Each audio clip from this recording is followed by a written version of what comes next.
नमस्कार दोस्तों, मेरा नाम है सतीश जायसवाल। मैं अभी Virginia Commonwealth university United states में एक रिसर्च स्कॉलर के बतौर काम करता हूँ। मेरा रिसर्च मनोविज्ञान से संबंधित है। मेरे पीएचडी थीसिस का टॉपिक था चिंता और ध्यान का हमारे व्यवहार और मस्तिष्क पर प्रभाव। ये इस यूट्यूब चैनल का पहला वीडियो है और इस चैनल को शुरुआत करने की एक ख़ास वजह है कि जो लोग किसी भी वजह से किसी तरह की मानसिक पीड़ा से गुजर रहे हैं उनकी मदद करना। अपने इन वीडियोज़ के ज़रिए मैं आपसे जुड़ना चाहता हूँ और इन समस्याओं और उनके समाधान के पीछे जो साइंस है उसको एक सरल भाषा में आपसे शेयर करना चाहता हूँ। इस वीडियो का पहला टॉपिक है डर यानी चिंता का विज्ञान, जो आज के इस महामारी के समय में मुझे लगता है कि काफ़ी रेलेवेंट है। मेरे ओपिनियन में किसी प्रॉब्लम को अगर हमें सॉल्व करना है तो पहले हमें एडमिट करना पड़ेगा कि देयर इज़ अ प्रॉब्लम, फिर सॉल्यूशन निकालना आसान हो जाता है। हम सभी जानते हैं कि डर क्या होता है, महसूस करते हैं, बट शायद ही हम में से कोई इस एहसास को पसंद करता होगा। पर क्या ये वाकई ख़राब चीज़ है? इसका एक सिंपल जवाब होगा मेरी तरफ से नहीं। और फिर क्यों लगता है डर हमें? तो डर एक क्रिटिकल इमोशन है जो सदियों से बस एक काम करता आया है, हमें जिंदा रखने का।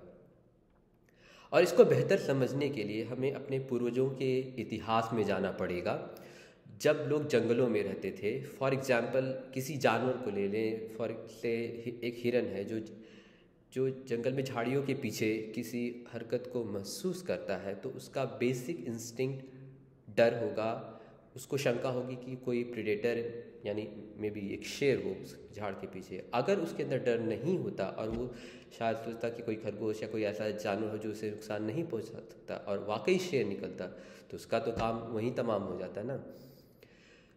पर एक वाजिब सवाल होगा कि हम आज तो जंगलों में नहीं रहते, तो फिर भी हमें क्यों डर लगता है? तो डर का जो बेसिक पर्पज ही था कि हमें अलर्ट रखना हमारे आसपास किसी मौजूदा खतरे से। यहाँ पर थोड़ा मामला कॉम्प्लेक्स हो जाता है। क्यों? क्योंकि हम इंसान आज भी थ्रेट परसीव करते हैं जो हमारे सर्वाइवल के लिए नेसेसरी है। फॉर एग्ज़ाम्पल, अगर आप किसी कंपनी में काम करते हैं तो एक एम्प्लॉय को एक बॉस से थ्रेट रहता है कि कहीं मेरी जॉब न चली जाए।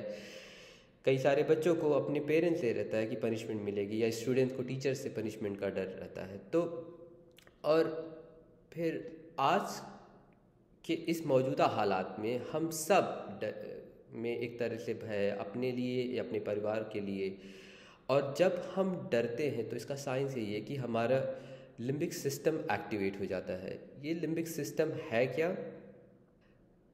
ये हमारे ब्रेन में, ये जो आप यहाँ पे ग्रीन स्ट्रक्चर देख रहे हैं, इसमें मेनली 4 पार्ट्स होते हैं और इसका एक्शन या एग्जीक्यूशन ऐसे होता है कि हमारे पांचों सेंसेस में सबसे ज़्यादा संवेदनशील हमारी आंखें होती हैं। जो हमारे आसपास की किसी चीज़ पर जैसे नज़र पड़ती है तो वो इन्फॉर्मेशन हमारे ब्रेन के पिछले हिस्से यानी विजुअल कॉर्टेक्स में जाता है।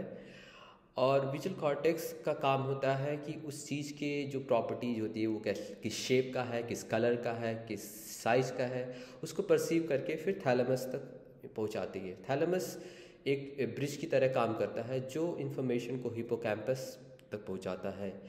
हिप्पोकैम्पस का एक बहुत महत्वपूर्ण काम होता है मेमोरीज स्टोर करना, यानी हमारी यादाश्त जो भी अच्छी बुरी या छोटी बड़ी यादाश्त होती हैं वो यहाँ पर स्टोर होती हैं। तो कोई भी इमोशन अच्छा या बुरा हो उसकी यादाश्त भी यहीं हिप्पोकैम्पस में रहती है। इसलिए हिप्पोकैम्पस फर्दर अब इस मेमोरीज को पास करता है अमिगडाला में, जिसको हमारे ब्रेन का इमोशनल मास्टर या मास्टर ऑफ इमोशंस कह सकते हैं। और साइकोलॉजिस्ट के नज़रिए से हमारे इमोशंस को 6 कैटेगरीज में डिवाइड किया गया है, जो यहाँ मैंने बताया हुआ है। और इमोशंस का रिएक्शन हमारे बिहेवियर में, हमारे बर्ताव में दिखता है। जैसे अगर कोई डरावनी चीज़ अगर हम देखते हैं तो हमारे अंदर डर की फिजियोलॉजी होती है, और अगर कोई खुशनुमा चीज़ देखे, अच्छी चीज़ देखे, तो हमारे अंदर जॉय का एक रिएक्शन होता है। और यहाँ पर मैं एक फ़र्क साफ करना चाहूँगा कि इमोशंस और फीलिंग कैसे अलग हैं। इमोशंस एक हमारे सेंट्रल नर्वस सिस्टम का एक प्रोसेस है, यानी एक सेंट्रल प्रोसेस है जो हमारे ब्रेन के अंदर स्टार्ट होता है। पर फीलिंग्स का जरिया हार्मोन्स के थ्रू होता है, जो अमिगडाला हाइपोथैलेमस को स्टिमुलेट करता है, और ये प्राइमरी सेंटर होता है जो हार्मोन्स को रिलीज़ करना शुरू करेगा, और हमारे बॉडी के अंदर और जगहों पे जहाँ पर सारे हार्मोन सिक्रीट करने वाले ग्लैंड्स हैं उनको हमारे बॉडी में उनके लेवल को बढ़ाता है। और डिपेंडिंग अपॉन कि किस तरह के इमोशंस हमारे ब्रेन में जनरेट होते हैं, तो उसके अकॉर्डिंग हार्मोन्स हमारे बॉडी में घटते बढ़ते रहते हैं। फॉर एग्ज़ाम्पल, अगर हमारे अंदर डर की भावना आती है तो हमारे बॉडी में एड्रेनलिन और कॉर्टिसोल की लेवल बढ़ जाते हैं। ये वही हार्मोन्स है, जब हम जंगलों में रहते थे तो हमें अपने प्रेडेटर से बचाने के लिए भागने और कूदने में मदद करते थे। तो जैसे, और भले ही इंसान ना दौड़ रहा हो, पर जब उसके अंदर डर या तनाव आता है तो ये उसके हार्ट बीट बढ़ जाना या फिर उसकी सांसें तेज़ हो जाना, ये एक कॉमन सिम्टम्स होते हैं। सेम उसके अपोजिट, जब हम खुश होते हैं तो हमारे बॉडी में सेरोटोनिन और डोपामिन का लेवल बढ़ जाता है, जिसको हम फील गुड हार्मोन्स भी कहते हैं। हम क्या डर हमारे लिए नुकसानदेह है, और क्या इससे निजात पाया जा सकता है? डर ऑफ कोर्स नुकसानदेह तब हो जाता है जब हम ये लंबे समय तक हमारे जो डेली लाइफ की एक्टिविटीज़ हैं उनको डिसफंक्शनल करने लग जाए।